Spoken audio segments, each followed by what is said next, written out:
राधे राधे मित्रों, आप सभी का स्वागत है आपके अपने चैनल सनातन की राह में। मित्रों, जन्माष्टमी पर विशेष कार्य जो होता है वो होता है लड्डू गोपाल जी की स्थापना का।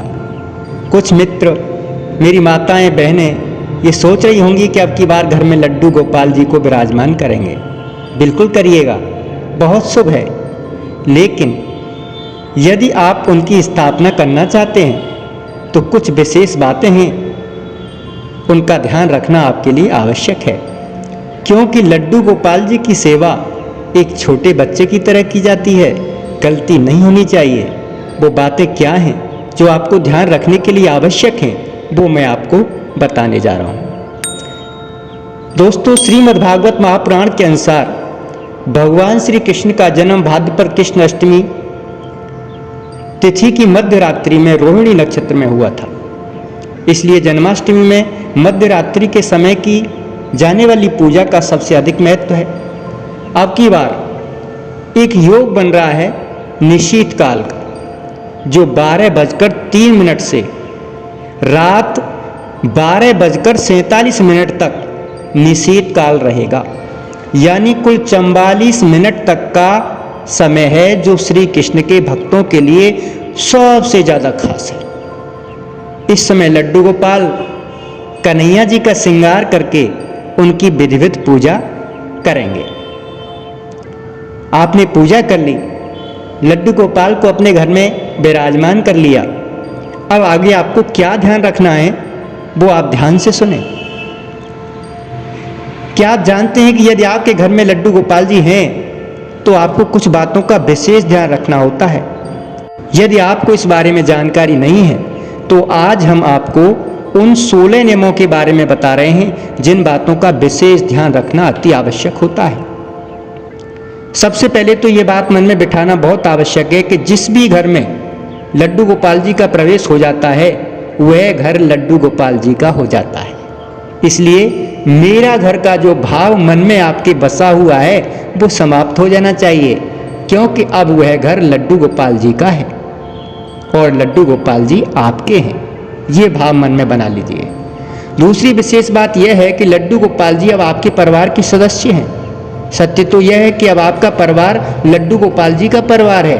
अतः लड्डू गोपाल जी को परिवार के एक सम्मानित सदस्य का स्थान प्रदान किया जाए। परिवार के सदस्य की आवश्यकता के अनुसार ही लड्डू गोपाल जी की हर एक आवश्यकता का ध्यान रखा जाए। एक विशेष बात यह है कि लड्डू गोपाल जी किसी विशेष ताम झाम के भूखे नहीं हैं, वो तो आपके प्रेम और आपके भाव के भूखे हैं। अतः उनको जितना प्रेम, जितना भाव अर्पित किया जाए वह उतने आपके अपने हो जाते हैं। प्रतिदिन प्रातः लड्डू जी को स्नान अवश्य कराएं, किंतु स्नान कराने के लिए इस बात का विशेष ध्यान रखें कि जिस प्रकार घर का कोई सदस्य सर्दी में गर्म पानी व गर्मी में ठंडे पानी से स्नान करता है, उसी प्रकार से लड्डू गोपाल जी के स्नान के लिए मौसम के अनुसार पानी का चयन करें। स्नान के बाद प्रतिदिन स्वच्छ वस्त्र उनको पहनाएं। जिस प्रकार आपको भूख लगती है उसी प्रकार लड्डू गोपाल जी को भी भूख लगती है। अतः उनके भोजन का ध्यान रखें। भोजन के अतिरिक्त सुबह का नाश्ता और शाम के चाय नाश्ते आदि का भी ध्यान रखें। घर में कोई भी खाने की वस्तु आए तो लड्डू गोपाल जी को हिस्सा उसमें से अवश्य मिलना चाहिए। प्रत्येक मौसम के अनुसार लड्डू गोपाल जी के लिए सर्दी गर्मी से बचाव का प्रबंध करना चाहिए और मौसम के अनुसार ही वस्त्र पहनाने चाहिए। लड्डू गोपाल जी को खिलौने बहुत प्रिय हैं, उनके लिए खिलौने अवश्य लेकर आएं और उनके साथ खेलें भी। समय समय पर लड्डू गोपाल जी को बाहर घुमाने भी अवश्य ले जाएं। लड्डू गोपाल जी से कोई न कोई नाता अवश्य कायम करें।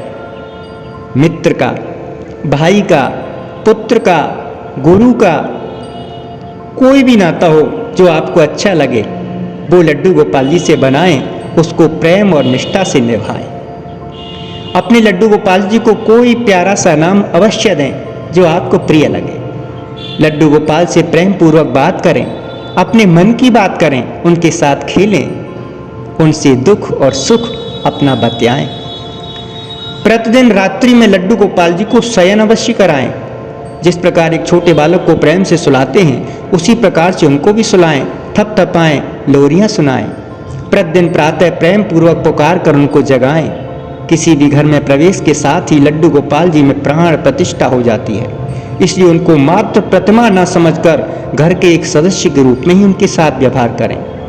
यूँ तो और भी बहुत से कार्य हैं मित्रों जो भक्त अपनी श्रद्धा के अनुसार करते हैं, किंतु यदि इन बातों पर ध्यान दिया जाए तो लड्डू गोपाल जी को सरलता से प्रसन्न किया जा सकता है और इस लोक और परलोक अपने लिए दोनों को सुखद बनाया जा सकता है। बोलिए लड्डू गोपाल की जय।